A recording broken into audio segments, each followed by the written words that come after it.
Hey there, my name's Kimberly.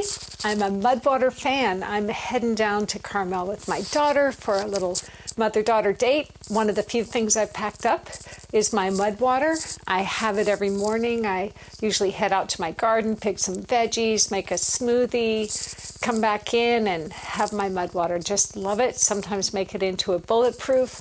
Always grateful to have it as a healthy alternative and appreciate what you guys are doing. Thanks.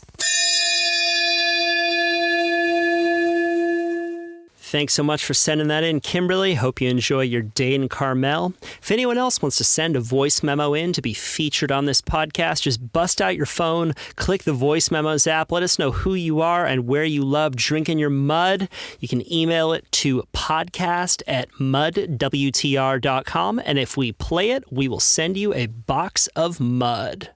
Welcome to Trends with Benefits presented by Mudwater. My name is Kyle Tierman, and this is another Microdosed edition where we give you just a little bit of wisdom to contemplate for the rest of the day.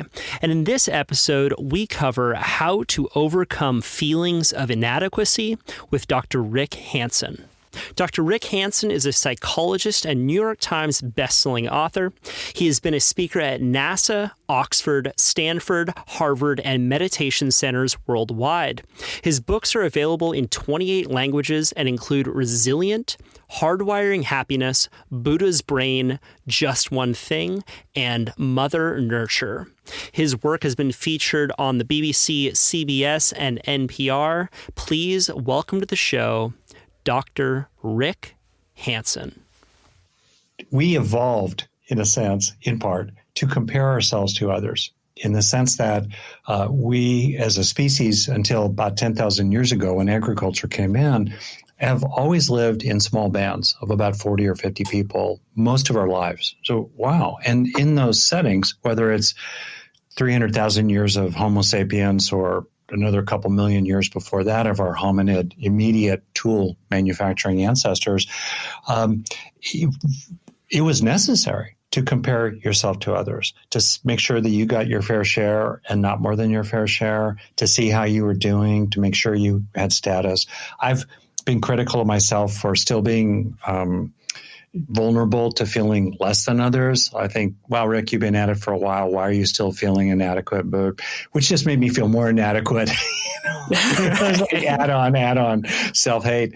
And it weirdly dorky. It helped me to realize that, of course, we're designed to do social comparison, just like you say. So that would be part one, just to accept that, and then if we fight it, it tends to make it worse. But that's part one. Part two, you make me think about this piece of material that's really some of the latest, coolest neuroscience I know, which has to do with the sense of things as a whole.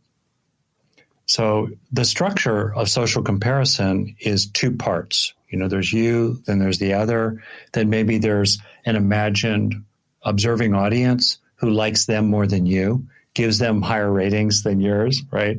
And then it becomes parts struggling with parts. That's the structure of stress and suffering. So when we go into the sense of experience as a whole, parts drop out. We're aware of different elements, but they just become merged into a larger whole, right? And one way into that is to be aware of the body, just the body as a whole, the whole body, and naturally as an athlete, using your whole body, I'm imagining to serve, you really are very much in that. Same with rock climbing, so on.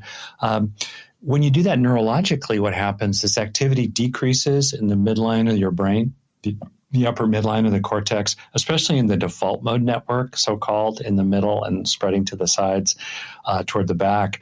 And that activation in the default mode network is the basis of comparing mind, anxious rumination, and so forth.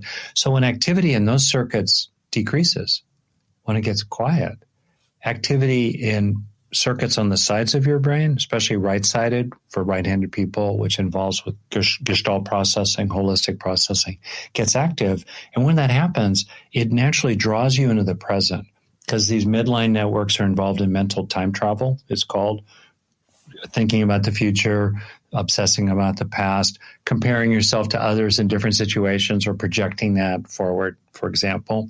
That mental time travel process gets quieter, and you come right into the present. Also, there's a lot of selfing that goes on that's supported by those midline networks, including inside the ruminator, the default mode network.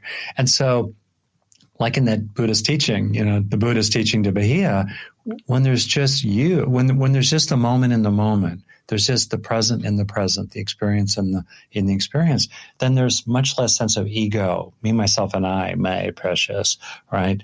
That's awesome. And so when you talk about those moments of, let's say, flow, I'm imagining that there's a real sense of yourself as a whole, and even a sense of just everything as a whole, which is the basis for awe, to have a sense of the vastness altogether, right? Nothing left out. And one of the reasons why that works, just to finish, I guess, is based on what in the world is going on in the brain meanwhile. And to me, what's great about that is you can train in it. You can repeatedly train in a sense of wholeness in your body and a sense of allness. These are 2 practices in my book that has 7 practices in it, Neurodharma, wholeness and allness. And as you do that, it's fantastic. More and more, you can just drop in when you want. You can still function, obviously. You could put 2 steps in front of each other sequentially, but overall, wow, it's great to be the whole rather than the part.